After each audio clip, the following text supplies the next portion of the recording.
إن- الحمد لله والسلام على رسول الله وعلى آله وصحبه أجمعين أما بعد. السلام عليكم ورحمة الله وبركاته. وعليكم السلام ورحمة الله وبركاته. நாங்கள் இந்த கடைசி 2 3 வகுப்புல பார்த்தது என்னன்னு சொன்னால், அந்த இமாம் கசாலி சொல்லக்கூடிய நாவின் விபரீதங்களில் ஒரு 20 அம்சங்களை நாங்கள் பார்த்தோம். அப்போ அதில் எங்களுக்கு விளங்கியிருக்கும் அனுமதிக்கப்பட்ட பேச்சுக்களே நாம் வந்து குறைச்சி தான் பேசணும் அல்லது அளந்து தான் பேசணும் என்ற விஷயம் எங்களுக்கு விளங்கியிருக்கும். இன்றைக்கு நாங்கள் பார்க்க போகிறது வந்து என்னன்னு சொன்னால், பொய்யோட சம்பந்தப்பட்ட ஒரு விஷயம் ஒன்றை இமாம் கசாலி விளக்கப்படுத்துறாரு. அவர் அந்த விளக்கப்படுத்துறது வந்து கொஞ்சம் டிஃப்ரெண்ட் ஆயிக்குது. என்னன்னு சொன்னா, அதாவது பொதுவா எங்களுக்கு தெரியும் பொய் சொல்ல இயலாது. பொய் சொல்ல இயலாது, பொய் சொல்லக்கூடாது. அது வந்து நிஃபாக், ரைட்? ஒரு முனாஃபிக் தான் பொய் சொல்லுவான், ரைட்? முனாஃபிக்குடைய பண்புகள்ல ஒன்று தான் பொய் சொல்ற என்ற விஷயம் எங்களுக்கு பொதுவாகவே தெரியும். பொய் சொல்ற ஹராம்னு சொல்லி அதை நாங்க பார்த்ததுல வந்து பேசுற பேச்சே குறைவாக பேசுங்க என்று தானே இவருடைய அறிவுறுத்தல்கள் நீக்குது. அப்ப இன்னைக்கு வந்து இமாம் கசாலி சொல்றாரு, ஆனா ஒருத்தருக்கு நிர்பந்தம் ஆகுது, உண்மை சொல்ல இயலாத கட்டமாக நிர்பந்தம் ஆகுது. அப்ப அந்த மாதிரி சந்தர்ப்பங்கள்ல எப்படி நடந்து கொள்ளலாம் என்ற விஷயத்தை அவரு விளக்கப்படுத்துறாரு, ரைட்? உதாரணத்துக்கு அஹ்,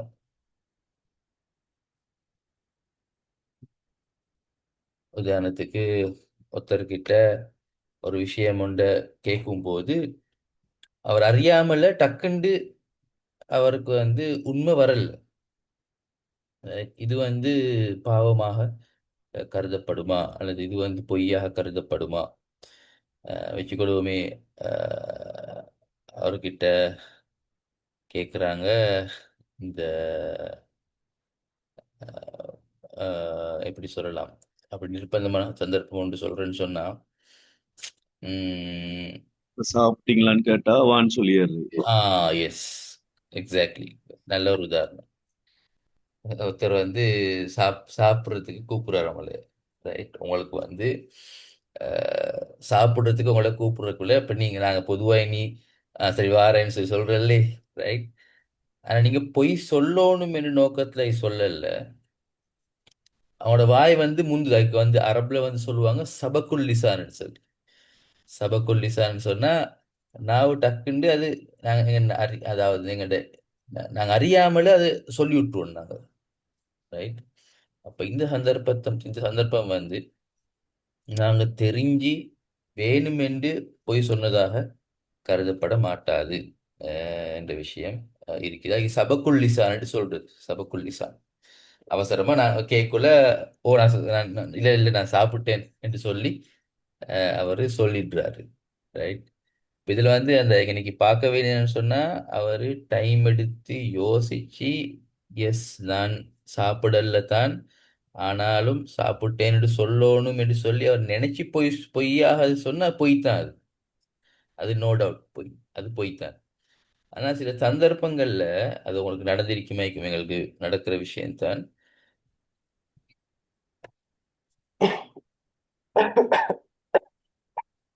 அறியாமையிலேயே அறியாமையிலேயே வாய் நாவு முந்துறது, ரைட்? இது வந்து ஒரு பொய்யாக கருதப்பட மாட்டாது, அது பொய்யாக நோக்கப்பட மாட்டாது என்ற விஷயம் குறிப்பிடப்பட்டது. அதே போலத்தான் ஏதாவது ஹதீஸ் ஏதாவது கொண்டு வராங்க அதுக்கு சார் அவரு? இதுல ஹதீஸ் அப்படி ஒன்றும் வரல. ஹதீஸ் ஒன்றும் இல்லை. ஹதீஸ் ஒன்றும் இல்லை. நான் தேடி பார்க்குறேன், அது சம்பந்தமான ஹதீஸ்கள் ஏதாவது இருக்குதான்னு சொல்லி தேடி பார்க்குறேன், இன்ஷா அல்லாஹ். ஹதீஸ் ஒன்றும் அப்படி வரல. அதே போல சில சந்தர்ப்பங்கள்ல நீங்க உங்களுக்கு உண்மை சொல்லலாம் இருக்கு. உண்மையை சொன்னா அது வந்து அது வந்து சில ஆபத்து அல்லது வந்து அது ஒரு வேறொரு பாரதூரமான ஒரு மெட்டரை கொண்டு வந்து சேர்க்கும் என்று சொன்னா அந்த சந்தர்ப்பத்துல வந்து நீங்க பொய்யும் சொல்லக்கூடாது. அப்படி இருக்கும் போது இமாம் கசாலியோட அறிவுறுத்தல்ல வருவது, நீங்க வந்து அஹ், உண்மைக்கு நெருக்கமான பொய் இல்லாத சிலேடையாக அஹ், அந்த அந்த சிச்சுவேஷனை ஹேண்டில் பண்ணணும் என்று சொல்றாரு. உதாரணத்துக்கு அஹ், அந்த அதுக்கு ஒரு சம்பவம் வருவது. யுத்த டைம்ல இல்லாட்டி ஹிஜ்ரத் செஞ்ச நேரம் வந்த சம்பவங்கள் இங்க நிறைய இருக்குது இல்லையா? இது வந்து இங்கன்னு சொல்லக்குள்ள நஹ்னு மினல் அர்துன்னு சொல்றாங்க. பூமியில இங்க வந்து ம். ரைட். அப்ப இது வந்து பொய் இல்லை. ரைட், பொய் இல்லை. ஆனா இடத்த சொல்லவும் இல்லை. ரைட். நாங்க ரசூல்லா பயன்படுத்தினது ஓ ஒரு இடம் அந்த மா உண்டின்னு வந்து ஓ நஹ்னு மினல் மா நஹ்னு மினல் அர்த். ரைட். அப்ப இப்படி பொய் சொல்ல சொல்லாம உண்மையையும் தெளிவாக சொல்லாம அந்த சிச்சுவேஷனை வந்து எப்படி ஹேண்டில் பண்றது இந்த விஷயத்த இமாம் கசாலி அவர் சொல்றாருன்னு சொன்னா இப்படி இப்படி சுச்சுவேஷன் வரும். அப்ப எனக்கு இந்த பகுதியை சும்மா பார்க்கும்போது விளங்குறது என்னன்னு சொன்னா, இப்ப இமாம் கசாலியோட நிறைய பகுதிகள் வாசிக்கும் போது எங்களுக்கு விளங்குற இதெல்லாம் சாத்தியமாப்பா, ஆகுமான பேச்சுக்களே பேசவானான்னு சொல்றாரு, அளந்து பேசுங்கன்னு சொல்றாரு, 2 முறை சொல்லவான்னு சொல்றாரு சொல்லி விளங்குது. ஆனா அது மட்டுமல்ல, அவர் சில விஷயங்கள் உண்மைக்கும் பின்னால் வரும்போது பிராக்டிக்கலாவும் சொல்றாரு. மனுஷன் இயல்போடு சம்பந்தப்பட்ட பிராக்டிக்கலான இதெல்லாம் அப்படிதான் வருது.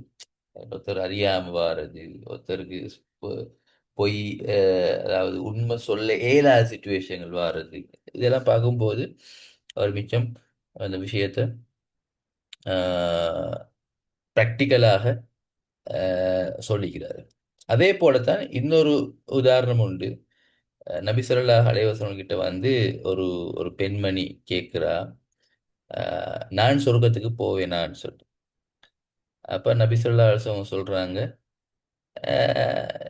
நீ சொர்க்கத்துக்கு போக மாட்டாயன்னு சொல்லி. அந்த அந்த ஹதீஸ் உங்களுக்கு தெரியுமே, பிரபலமான ஹதீஸ் ஒன்று தான் அது. ரைட். அது வந்து வருவது அஹ்,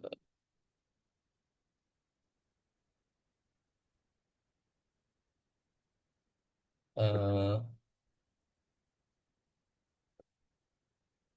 அந்த ஹதீஸ் ஆதாரம் போட்டியில் இதுல. ரைட். அப்ப அதுல ஆதாரத்தை பார்ப்போம் இன்ஷா அல்லாஹ். அதுல வருவது, அந்த பெண்மணிக்கு அப்படி சொல்லி போட்டு அந்த பெண்மணி சரியான கவலை கவலை. ரைட். அப்ப நபிசலாம் சொல்றாங்க, திரும்ப கூப்பிட்டு சொல்றாங்க, லா எதுகுல் ஜன்ன அஜூஸ். அந்த பெண்மணிக்கு வந்து வயசு போன ஒரு பெண்மணி உண்டு. அப்ப அந்த கிளவியான நிலைமையில சொர்க்கத்துக்கு ஆக்கள் போக மாட்டாங்க என்று சொல்லி ரசூலுல்லாஹ் இதா சொல்றாங்க, தமாஷா சொல்றாங்க. ரைட். அப்ப அப்ப இதுல வந்து உண்மைக்கும் அந்த ஒரு விஷயத்தை விளக்கப்படுத்துறதுக்காக வேண்டி சொன்னது, தமாஷா சொன்னது. அதுல ஒரு உண்மை ஒன்று மீக்குது. இப்ப அந்த பெண் வந்து கேட்கக்குள்ள, அவ ஒரு ஒரு வயது முதிர்ந்த பெண் தானே. அப்ப நீங்க போக மாட்டீங்கன்னா நீங்க இப்படி போக மாட்டீங்க. அவ உண்மை ஒன்று மீக்குது. இப்படி பொய் சொல்லாம உண்மையும் டிரெக்டா இல்லாத மாதிரி சில சிச்சுவேஷன்கள் அமையும். அஹ், அந்த அந்த சிச்சுவேஷன்கள்ல எப்படி நடந்து கொள்ளணும் அல்லது எப்படி அது ரியலாக அதாவது ப்ராக்டிக்கலாக எப்படி அஹ், அதை ஹேண்டில் பண்ணணுமேங்கிறது தான் இந்த பகுதியில் நாங்கள் விளங்கிக் கொள்ள வேண்டியது. அப்போ இப்படி சில சந்தர்ப்பங்களில் வந்து எங்களுக்கு இதாக்கியலும் அந்த எனக்கு எங்களோட ஹிஃபுர் ரஹ்மான் பிரதர் சொன்ன உதாரணத்தை இமாம் கசாலியும் சொல்றாரு. ரைட். உதாரணத்துக்கு அஹ், ஒருத்தர் வந்து சாப்பாடு கூப்பிடும்போது அவர் சொல்றாரு, எனக்கு வான அல்ல தேவையில்ல, பசி இல்லைன்னு சொல்றாரு. உண்மையில பசி அவருக்கு. இப்ப இதுக்கு வந்து நாம குறை பிடிக்கிறது, பொய் சொன்னதாக இதாக்க இயலாது. ஆனா அவர் நினைச்சு எடுத்து யோசிச்சு சொல்லுவாருன்னு சொன்னா அது பொய்யாக மாறும். ரைட். அப்ப எனவே பொய் சொல்றது கூடாதுன்னு சொல்லி எங்களுக்கு பொதுவாகவே தெரியும். ஆனா இந்த மாதிரி சில சுச்சுவேஷன் இருக்குது. அந்த சுச்சுவேஷன்கள்ல வந்து நாங்க வந்து பொய்யும் இல்லாம உண்மையை டிரெக்டாகவும் சொல்லாம நடந்து கொள்ற சில சந்தர்ப்பங்கள் எங்கட இதுல அமையும்ன்றது எனக்கு இருந்து நாங்க விளங்கிக் கொள்ள வேண்டியது. நியாய சம்பந்தமான டீட்டெயில்ஸ் நிறைய போகுது. நாங்க அடுத்த தலைப்புக்கு வருவோம். அடுத்த தலைப்பு என்னன்னு சொன்னா அஹ், புறம் பேசுறது சம்பந்தமாக நம்ம கசாலி அடுத்த தலைப்பை ஸ்டார்ட் பண்றாரு. ரைட். அப்ப புறம் பேசுறது எங்கிறது ரீபத் சொல்றேன்னா ரீபத். அப்ப இந்த பகுதியில வந்து இமாம் கசாலி சொல்றாரு புறம் பேசுறது வந்து என்ன என்று சொல்லி அவர் ஃபெஸ்ட்டுக்கு விளக்கப்படுத்துறாரு. அது வந்து சொல்றாரு உங்களோட இன்னொரு சகோதரன் விரும்பாத ஒன்றை ஞாபகப்படுத்துறதுதான் புறம் என்று சொல்லி.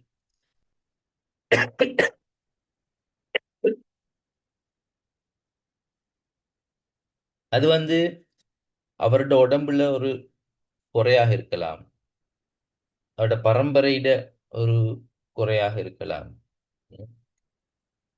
அவரோட அவரோட ஷேப்ல, ரைட், அவரோட செயல்ல, பேச்சில, மார்க்கத்துல, துனியா தீன், ரைட், உலக விஷயங்கள், ஹத்தா ஃபி சௌபிஹி வதாரிஹி வதாபதி எல்லாம் சொல்றாரு.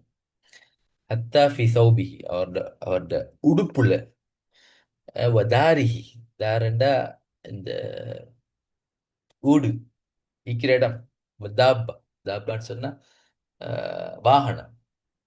எப்படியோ ஒத்தரோட சம்பந்தப்படுற எந்த விஷயத்துல ஒரு குறைய நீங்க ஞாபகப்படுத்துவீங்களோ அது புறமாக அமையும். உடம்பு எடுத்துக்கொண்டா படைப்பு அல்லது ஷேப் எடுத்துக்கொண்டா கட்டை, ஒசரம், நீட்டம், வெள்ளை, கருப்பு, அப்படி சொல்றது. பரம்பரை எடுத்துக்கொண்டா வாப்பா இப்படி அப்படி இப்படின்னு சொல்லி சொல்றது. ரைட். அப்ப இப்படி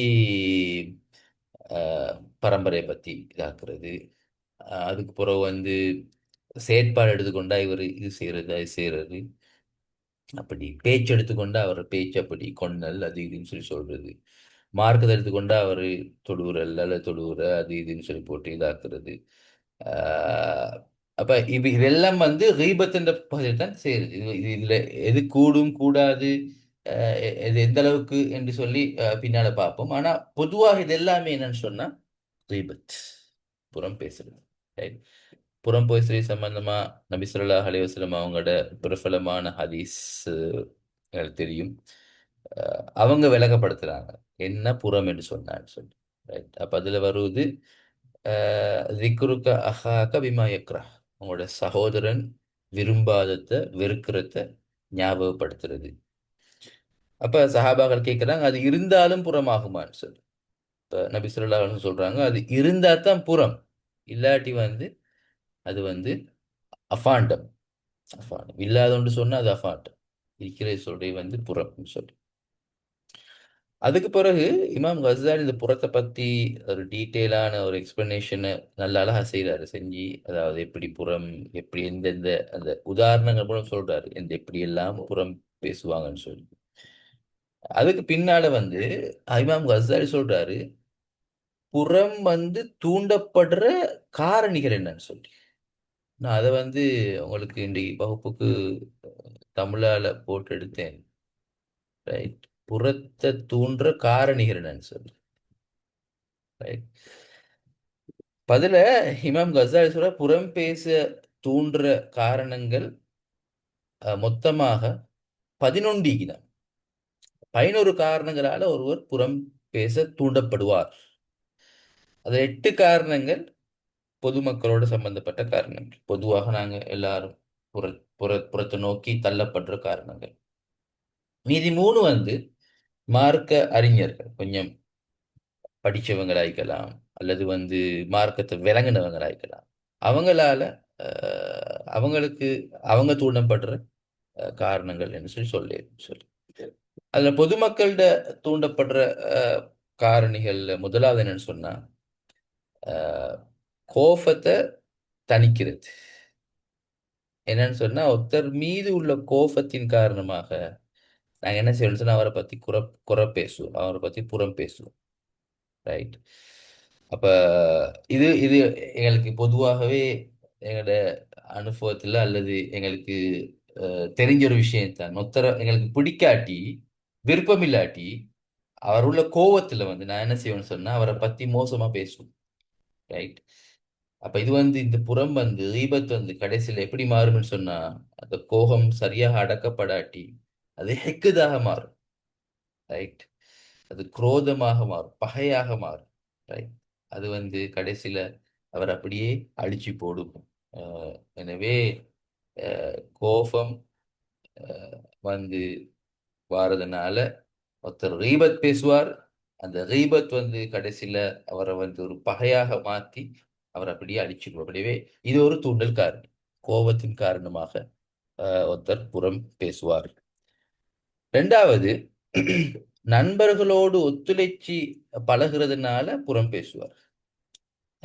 இப்ப சில நண்பர்களோட நாங்க சேர்ந்து இருக்கும்போது புறம் பேசுறேங்கிறீங்க, மற்றவனை பத்தி பேசுறீங்க ஒரு இன்ட்ரெஸ்டாக அன்னைக்கு மாறுது. கீபத் பேசுறேங்கிறது. Right. அது பொதுவா சபையில நாங்க எப்படியுமே இன்னொருத்தரை பத்தி பேசுறதை சேம் டைம் இன்ட்ரெஸ்டாக மாறும். இது நண்பர்களோட பழகும் போது அல்லது அந்த கூட்டத்தோட இருக்கும் போது அப்படி தான். ரைட். அப்ப அது அந்த சந்தர்ப்பங்கள்ல நீங்க அதிகமாக பார்க்கலும் அதை நாங்க பாவமாக கூட பெரும்பாலும் கருத மாட்டோம். இன்னொருத்தரை பத்தி பேசுறது, நண்பர்களோட சேர்ந்து கூட இன்னொருத்தரை பத்தி பேசுறது நாங்க பாவமாக கருத மாட்டோம். அதுல இன்னொரு ஆபத்து என்னன்னு சொன்னா, நாங்க அவங்களோட சேராமிக்கிறது. சம்டைம் நாங்க யோசிப்போம் எங்களை பத்தி பேசி விட்டுருவாங்க, என்ன செய்யணும் நாங்க அவங்களோட சேருவோம், எப்பவுமே சேருவோம்.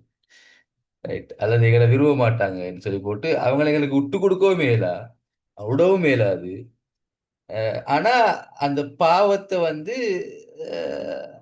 செய்யற ஒரு சூழ்நிலை தான் அந்த அந்த நண்பர்களோட உள்ள அந்த சிச்சுவேஷன் நீக்கும். அப்ப எங்களுக்கு அவங்கள விடவும் மேலாது, அந்த கூட்டத்தை விடவும் மேலாது. ரைட். ஆனா சேர்ந்தா இந்த பாவத்துக்கு நாங்க ஒத்துழைக்கிற மாதிரி அல்லது இந்த பாவத்துல மூழ்கிற மாதிரி அமையும். ரைட். இப்ப நண்பர்கள் அவங்களோட சேர்ந்து புறம் பேசுற அப்படி ஒரு விஷயம் உண்டு இருக்குது. அப்படி அதுவும் ஒரு தூண்டல் காரணி. சில நண்பர்கள் சில இடங்கள் அவங்களோட சேர்ந்து சேரக்குள்ள மத்தவனை பத்தி தான் பேசுறது. மூணாவது, தன்னை பத்தி பேசுறத தடுக்கிறதுக்கு முன்கூட்டியே மத்தவனை பத்தி பேசுறது. இதுவும் இவங்க சரி சொல்ற நல்ல ஒரு பாயிண்ட் உண்டு. ரைட். ஒருவர் தன்னை பற்றி மற்றவர் என்ன பேசுவார் என்று பயத்துல முன்கூட்டியே என்ன செய்யறேன்னு சொன்னா அவர் மற்றவரை குறைய பத்தி பேசுறார். அப்ப என்னன்னு சொன்னா தான் நல்லவர், தான் சுத்தமாளி, தான் தனக்கிட்ட ஒன்றும் இல்லை என்று சொல்லி மற்றவனை பத்தி பேசுறது. ரைட். அப்ப இது நாம சொல்லுவோம் மற்றவனை மோசமாக பேசி பேசி பேசி இவரு நல்லவரு, இவர் பாருங்களேன் என்று சொல்லி போட்டு இவர இமேஜ கூட்டுரை தான் இந்த இந்த இந்த கோணத்தில நோக்கம். ரைட். இந்த அட்டிடியூட் நோக்கம் இது மிச்சம் ஆபத்தானது. ரைட். மற்றவனை தாழ்த்தி மற்றவனை மோசமாக பேசி பேசி பேசி பேசி பேசி தன்னுடைய இமேஜை பாதுகாக்கிறது. ரைட். இதுவும் இப்படியும் கீபத் தூண்டப்படும், இப்படியும் கீபத் புறம் பேசுறதை தூண்டப்படும். நாலாவது, தன்னை தூய்மைப்படுத்திக் கொள்ள மற்றவரை இழுத்து கூறுதல். ரைட். இது என்னன்னு சொன்னா உதாரணத்துக்கு ஒரு தவறொன்று நடக்குது. அப்ப அதுல நான் மட்டும் இல்ல மற்றவனும் தான் இது செஞ்சிக்கிறான்னு சொல்லி போட்டு இதாக்குறது. வச்சுக்கொள்ளுமே, ஒரு ஒரு ஒரு பாவம் முழுத்த செஞ்சிட்டாரு. அப்ப அந்த பாவத்தை இப்ப எல்லாரும் தெரியும், நீங்க தவறு செஞ்சிட்டீங்கன்னு தெரியும் வச்சுக்கொள்ளுமே. அப்ப என்ன செய்யறேன்னு சொன்னா இந்த தவறை நான் மட்டும் செய்யல, இன்னும் இவங்க எல்லாம் சேர்த்தா செஞ்சவங்களும் இருந்தாங்கப்பா, இவங்களும் வந்தாங்கப்பா என்று சொல்லி இதாக்குறது மூலமாக அந்த மற்றவனை பற்றிய புறம் தூண்டப்படுற நிலைமை இருக்கு. நீங்க பாவம் செஞ்சா, நீங்க தவறு செஞ்சா, நீங்க தௌபா செய்யுங்க. உங்களோட தவறை நீங்க ஏற்றுக்கொண்ட விஷயத்தை விடுங்க. நீங்க அதுக்கு சேர்த்து மற்றவனையும் மற்றவனும் தான் வந்தது, அது மற்றவனும் தான் ஈடுபட்டதுன்னு சொல்லி அவனை பத்தி புறம் பேச அவசியம் இல்லை என்கிறது தான் இந்த பகுதி, இந்த விஷயம். ரைட்? அப்ப தன்னை தூய்மைப்படுத்திக் கொள்ள, அல்லது தான் மட்டும் இல்லை இதுல என்று சொல்லி சொல்றதுக்காக வேண்டி இதுல அஹ், இப்படிப்பட்ட புறம் தூண்டப்படுற விஷயங்கள் அமையுது. அஞ்சாவது, தற்பெருமை. மத் தன்னை உயர்த்துறதுக்காக வேண்டி, ரைட், அப்படியும் புறம் பேசப்படுற காரணங்கள் அல்லது சந்தர்ப்பங்கள் அமையுது. எப்படின்னு சொன்னா எப்பவுமே அஹ், நான் பெரியவன், நான் உயர்ந்தவன், ரைட், நான் சிறப்பானவன், மற்றவன் வந்து போதாது, அப்படியும் அஹ், புறம் பேசப்படுற வாய்ப்புகள் இருக்கு. இது வந்து பல கேட்டகரியா பிரிக்கிறோம் எங்களுக்கு இந்த பகுதியை.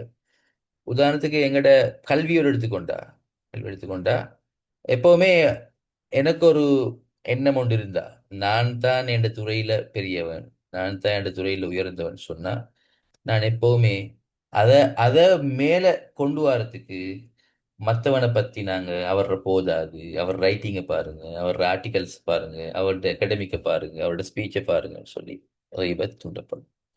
அப்புறம் பிசினஸ் எடுத்துக்கணும், அப்படிதான் பிசினஸ்லயும் அது இது அமையலாம். பிசினஸ் எடுத்துக்கணும், நாங்க என்ன சொல்லலாம், பாருங்க நான் தான் பெரிய பிசினஸ் மேன், நான் தான் சக்சஸ்ஃபுல் மேன் சொல்லி இதாகிறதுக்கு புறம் தூண்டப்படும். மற்றவனை அவன் போதாது, அவன் ஏமாத்துறது, அவன் களவு, அவன் பொய், உருட்டு, ரைட், அவன் லோன் ஈக்குது, அது ஈக்குது, இது ஈக்குதுன்னு சொல்லி அவனை தாழ்த்துறது. இது தற்பெருமை மூலமாக வாருது. தன்னை உயர்த்தி மற்றவனை தாழ்த்துறது மூலமாக வாருது. அடுத்து ஆறாவது, பொறாமை காரணமாக வாரதும் மிக்கிது. ஒருத்தனுக்கு கிடைச்ச ஒரு நட்பேறு அல்லது நல்ல மதிப்பு தாங்கிக் கொள்ள இயலாம, அவன் மத்தியில அவனை பத்தி மக்களுக்கு மத்தியில மதிப்பை குறைக்கிறதுக்கு கீபத் பேசுற விஷயம் வச்சுக்கொள்ளுமே. ஒருத்தருக்கு வந்து சமூகத்துல நல்ல அங்கீகாரம் கிடைக்குது, அவரு எல்லாரும் புகழ்றாங்க, நல்லா எல்லாரும் இதாக்குறாங்க. அப்ப இதை வந்து இவருக்கு தாங்கிக் கொள்ள இயலாது.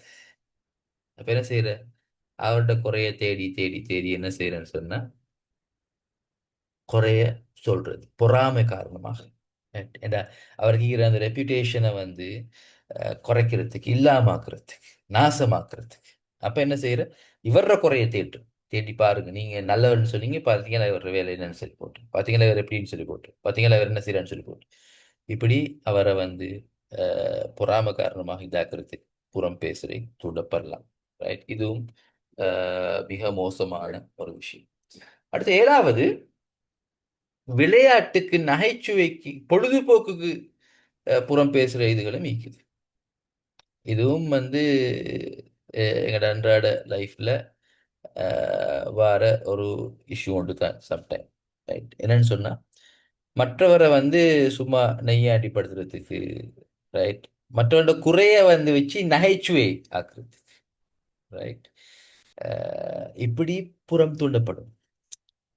வச்சுக்கொள்வோமே, அவரா, அவர் அடிக்கடி இங்க போறவர் தானே, அங்க போறவர் தானே, அவரு ஓ அவர் இனி என்ன வச்சுக்கொள்வோமே, மார்க்கத்தோட சம்மந்தப்பட்டு சொன்னா அவர் இனி தாஜத் தொழுறவர் தானே ஒரே அப்படி சொல்லி சொல்றது. ரைட்? இதுவும் வந்து மிச்சமே ஆபத்தானது. இந்த நகைச்சுவை மூலமாக அஹ், நகைச்சுவை, விளையாட்டு, பொழுதுபோக்கு என்ற விஷயத்தால புறம் தூண்டப்படுறது. அடுத்து கேலி மற்றும் அவமதித்தல். ரைட்? மற்றவரை வந்து தாழ்த்துறதுக்காக வேண்டி கேலி செஞ்சு அவமதிச்சு மற்றவரை பணிக்கிறதுக்காக வேண்டி, இழிவுபடுத்துறதுக்காக வேண்டி புறம் பேசுறதை தூண்டப்படலாம். இப்ப இப்படி 8 விஷயங்கள். இதுல சில விஷயங்கள் வந்து ஒன்று கொண்டு கொஞ்சம் நெருக்கமானதாகவும் சம்பந்தப்பட்டதாகவும் அப்படித்தான் அவர் இதாக்குகிறாரு. ஆனாலும் இந்த 8 பாயிண்ட்ஸும் வந்து முக்கியம். எப்படி புறத்தை நோக்கி நாங்க தூண்டப்படுவோம் என்று சொல்லி இதாக்குறது. அது பாருங்க, ஃப்ரெண்ட்ஸை கொண்டு வராரு, அவர் வந்து விளையாட்டை கொண்டு வராரு, பொறாமையை கொண்டு வராரு, தன்னை தூய்மைப்படுத்துறதுக்கு ஒருத்தர் புறம் பேசுவான்னு சொல்றாரு, மத்தவனை தாழ்த்துறதுக்கு புறம் பேச சொல்றாரு, மத்தவனை இழிவுபடுத்த புறம் பேசுறேன்னு சொல்றாரு. இப்படி இதை நீங்க நல்லா பார்க்கலும் நெட்டுக்குள்ளுக்கே உண்மைக்கும் புறத்தை நோக்கி ஒருத்தர் எப்படி தூண்டப்படுவார்ன்றதுக்கு ஒரு நல்ல ஒரு ஐடியா ஒன்று எடுக்கலும், எங்களுக்கு நல்ல ஐடியா ஒன்று எடுக்கலும். நாங்க புறத்தை வந்து ஏன்னு சொல்லுவோம்னு சொல்லி, சரிதானே? அதுக்கு பிறகு வந்து மார்க்க அறிஞர்களிடம் எப்படி இந்த புறம் விஷயத்துல அவங்க எப்படி தூண்டப்படுவாங்க என்ற விஷயம் அடுத்த இதுல நான் அடுத்த வகுப்புல பார்ப்போமே சொன்னா டைம் போதாது.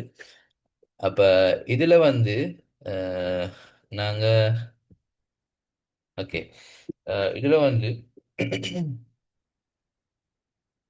நாங்க இந்த புறம் விஷயத்த பார்த்தோம்னு சொன்னா எனக்கு விளங்குற மாதிரிக்கு இந்த 8 பாயிண்ட்ஸும் நல்ல ஒரு ஃப்ரேம் ஒர்க் எங்களுக்கு, ரைட்? இந்த நிறைய பேருக்கு உள்ள ஒரு சிக்கல் தான் நாங்க நாங்க எப்படி புறத்துக்கு தூண்டப்படுறோம்னு சொல்லி எங்களுக்கே சம்டைம் தெரியாது. எங்களுக்கு சம்டைம் தெரியாது நாங்க எப்படி புறத்தை நோக்கி தூண்டப்படுவோம்னு சொல்லி. ஆனா இமாம் கசாலி வந்து அதையே அதையே அழகா போட்டு தந்திக்கிறாரு, நீங்க எப்படி புறத்தை நோக்கி தூண்டப்படுவீங்கன்னு சொல்லி. அப்ப அதை பார்த்து நாங்க அதை நோக்கி அது அது அது இதுலேருந்து பாதுகாப்பு பெறணும் என்று சொல்லி நான் சந்தர்ப்பத்தில் வேண்டிக் கொள்வேன். சொன்ன புறம் வந்து இமாம் கசாலி பின்னால விளக்கப்படுத்துறாரு, உங்களுடைய எல்லா நன்மைகளையும் அப்படியே வலிச்செடுத்து போட்டுருவோம். கடைசியில வலிச்செடுத்து நன்மைகள் வலிச்செடுத்து போட்டு மட்டும் இல்லையா, மற்றவண்ட பாவத்தையும் சுமக்க வேண்டி வந்துடும், ரைட்? மற்றவந்த பாவத்தையும் சுமந்து கடைசியில நாசமாக போக வேண்டி வரும், ரைட்? குறிப்பாக ஒருத்தர் மீது உள்ள நன்மதிப்பை குறைக்கிறதுக்காக வேண்டி செய்கிற அந்த அந்த அந்த புறமிகுதே, அது மிகவுமே ஆபத்தான ஒரு புறம், ரைட்? அப்ப அது வந்து இப்ப வச்சுக்கொள்வோமே, நம்ம சும்மா ஒரு உதாரணத்துக்கு சொல்ல போனா ஊர்ல ஒரு நல்ல ஒரு ஆசிரியர் இருக்கிறார். அந்த ஆசிரியர்கிட்ட நன்மதிப்பை வந்து என்ன செய்யணும்னு சொன்னா நாம உடைக்கணும் என்று சொல்லி வேணுமென்று பிளான் பண்ணி அவர் ஒரு குறை இல்லாத மனுஷன் இல்லையே உலகத்துல, குறைக்கும் மனுஷன் குறைக்கும் தானே. அப்ப என்ன செய்யறேன்னு சொன்னா அவருடைய அந்த குறைய வந்து ஹைலைட் பண்ணி அதை உடைக்கிறது. அதன் மூலமாக அந்த ஆசிரியருக்குள்ள நன்மதிப்பு இல்லாம போகுது, அவர் செய்ய வேண்டிய பணிகள் இதுகள் வந்து அஹ், அஹ், நாசமாகுது, ரைட்? அப்ப இது வந்து மிகவுமே பாரதூரமான ஒரு குற்றமா அமையும். ஏண்டா அதன் மூலமாக ஒரு சமூகத்தை வந்து நாம அழிக்கிற மாதிரி இல்லாமக்கிற மாதிரி அமையும், ரைட்? அப்ப அதுதான் இன்னைக்கு உள்ள வகுப்பு. இன்ஷா அல்லாஹ் அடுத்த வகுப்புல நாங்க மிச்ச மிச்ச விஷயங்களை பேசுவோம். ஏதாவது கொஸ்டின்ஸ் இருந்தா கேட்கலாம், எனக்கு 2-3 மினிட்ஸ் இருக்குது. இதுல பிரதானமான வருடம் நடக்குது என்னன்னு சொன்னா, இப்ப நிறைய பாக்குறோம் வந்து பிள்ளைகள், அதாவது ஸ்கூல்ல நடக்கிற சில விஷயங்கள் இருக்கிறதானே, டீச்சர்ஸ் மார்களால பிஹேவ் பண்ற மெத்தட் இருக்குது, ம் ஸ்கூல்ல பாடம் நடக்கிறதுல உள்ள பிரச்சனைகள் இருக்குது. இப்ப இத கொண்டு வந்து பிள்ளைகள் வந்து என்கிட்ட சொல்றது, இப்படி நடக்குதுப்பா, இப்படி நடக்குது, இதுவும் ஒரு வகையான குறையா? ஏன்னா அது கொண்டு வரதுனால தான் அந்த பெற்றோர்களுக்கு அந்த விஷயம் தெரியப்படுவது. ம் அவங்களோட பிஹேவ் பண்ற மெத்தட், மத்த ஆட்களோட இது பண்ற மெத்தட் எல்லாம் வந்து அவங்க இது வந்து ஒரு பிள்ளைகளை தூண்டுற ஒரு இடமாய்க்குமே. அந்த குறை சொல்லி அந்த புள்ள அங்கே பழகுற நேரம் அவங்களோட வாழ்க்கையிலேயே சர்வசாதாரணமா வருவது. ஓ அப்ப இதுகளை இல்லாமக்கணும் ஆரம்பத்துல இருந்தே. இது என்ன செஞ்சு கொள்றது, இது ஒரு புறமா போகுமா? அதாவது தீமையை தடுக்கிற விஷயங்கள்ல இப்ப இன்னைக்கு உண்மைக்கும் நான் இந்த வகுப்பை செய்யறதுல முக்கியமான ரீசன்ல உண்டு. இன்னைக்கு உள்ள ஒவ்வொருத்தரும் வந்து புத்தளம் இதோட சம்பந்தப்பட்ட முக்கியமான ஆக்கள், ரைட்? அப்ப எங்களுக்கு வந்து புத்தகத்துல நல்ல விஷயங்கள் நடக்கணும், பாவங்கள் எல்லாம் போகணும் என்று நாம இருக்கிறோம், யோசிக்கிறோம்.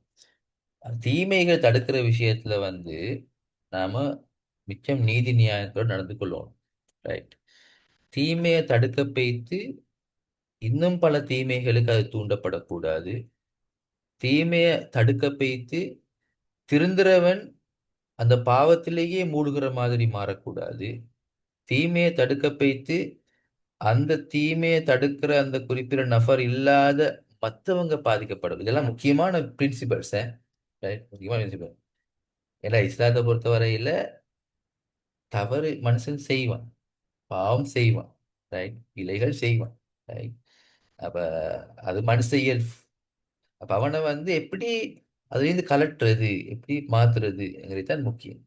அப்புறமே நீங்க கேட்குற கேள்வியை பொறுத்தவரையில ஒரு தவறை வந்து நாங்க பார்க்கணும், இதை வந்து எப்படி அவரை மாத்தலாம், அப்படி எப்படி அவரை திருத்தலாம், எப்படி அந்த விஷயத்தை ஹேண்டில் பண்ணலாம்னு சொல்லி அந்த உரிய இடத்துக்கு உரிய முறையில தான் அது கொண்டு போகப்படும், பேசப்படும். அதுதானே. இப்ப எங்களோட ஊர்ல வந்து நான் இந்த ரெக்கார்டிங் இதாக்குறேன். ஜசாக்கல்லாஹ். ரைட், வேற ஏதாவது இருக்குதா கொஸ்டின்ஸ்?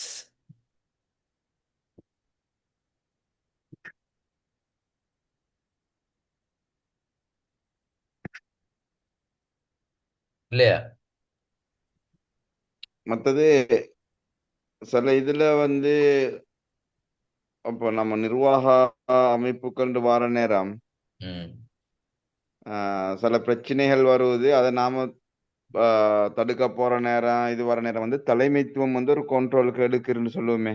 ம் நீங்க அப்படி செய்யாங்க, நாங்க பார்த்துக்கொள்றோம், அதை செய்யறோம்னு சொல்லி தலைமைத்துவம் பொறுப்பெடுக்கிற டைம் பொறுப்பெடுத்து அந்த தலைமைத்துவம் அதை செய்ய இல்லை.